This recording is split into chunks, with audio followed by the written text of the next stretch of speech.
Greetings to the Italian Psychotherapy Society for the Study of Sexual Identity and your audience at your first and most important conference in Parma this autumn.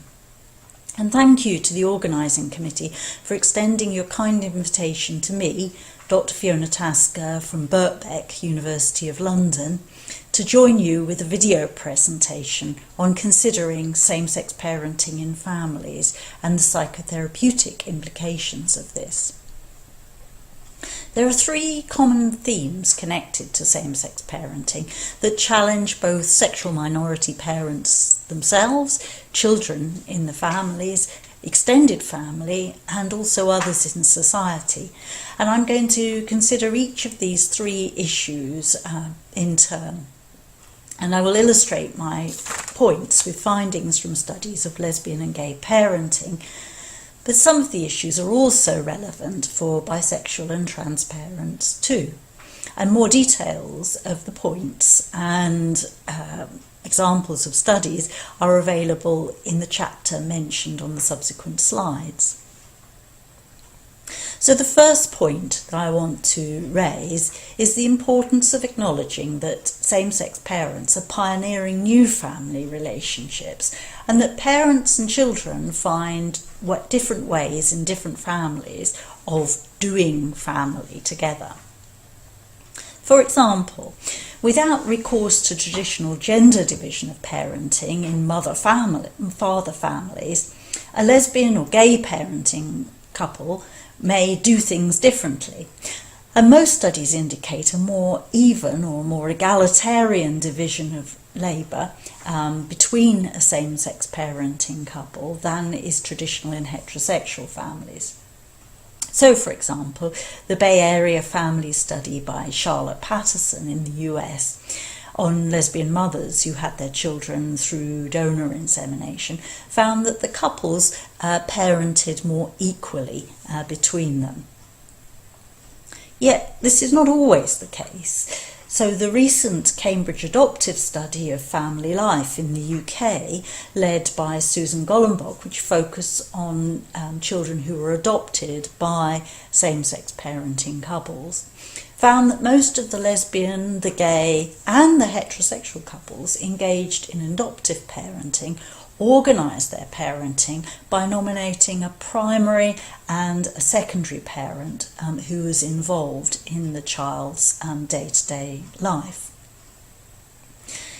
The implications of these findings for psychotherapy with same-sex parenting families is that each couple is both free to organise parenting around what suits them in the context of their family, but of course it may take time and patience for couples to negotiate this between them.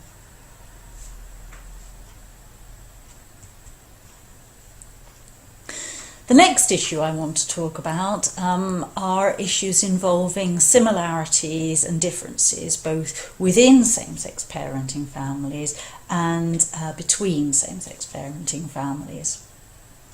So in terms of similarities, the clear and most obvious conclusion from numerous studies of children brought up in lesbian and gay parenting families is that lesbian and gay parenting of itself makes no difference to children's well-being and the quality of family relationships.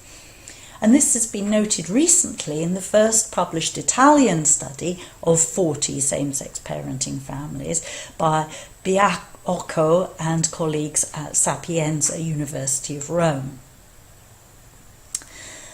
Nevertheless, there are also differences within families, and for example, most of the studies that have followed up children raised by lesbian and gay parents have found that the majority of sons and daughters identified as heterosexual themselves as young adults.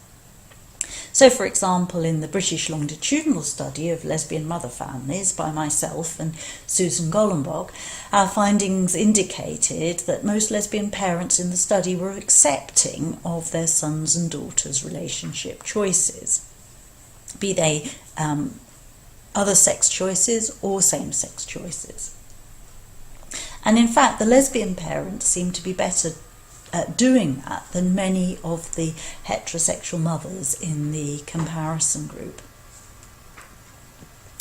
But having said this, both parents and children need to accept and negotiate around differences within families in terms of relationship choices.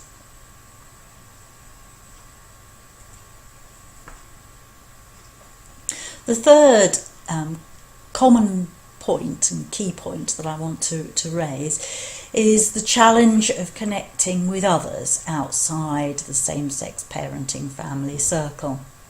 And this is perhaps the main challenge faced by sexual minority parents and their children, is the challenge of explaining their family to others outside the family circle.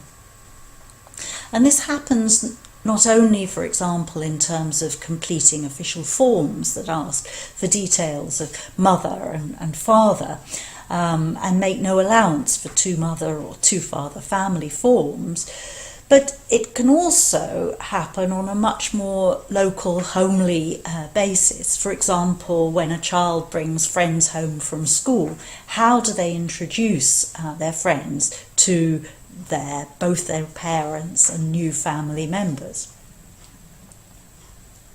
When both parents and children want to move at the same speed and the same level of openness, there are a few problems, but clashes may arise when parents or children want to move at a slower or a faster pace than each other.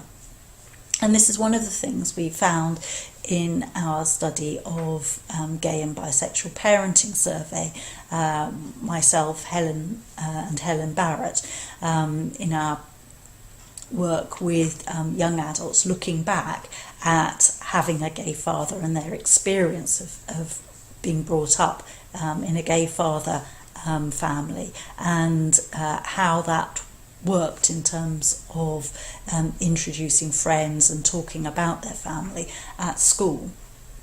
And sometimes there were differences of opinion on this. So these are the key points for consideration in relation to same-sex parenting families that I would request the panel to consider in their discussion in relation to psychotherapeutic implications. And I'm very much looking forward to hearing your deliberations and to hearing the particular challenges in relation to Italian same-sex parenting as well.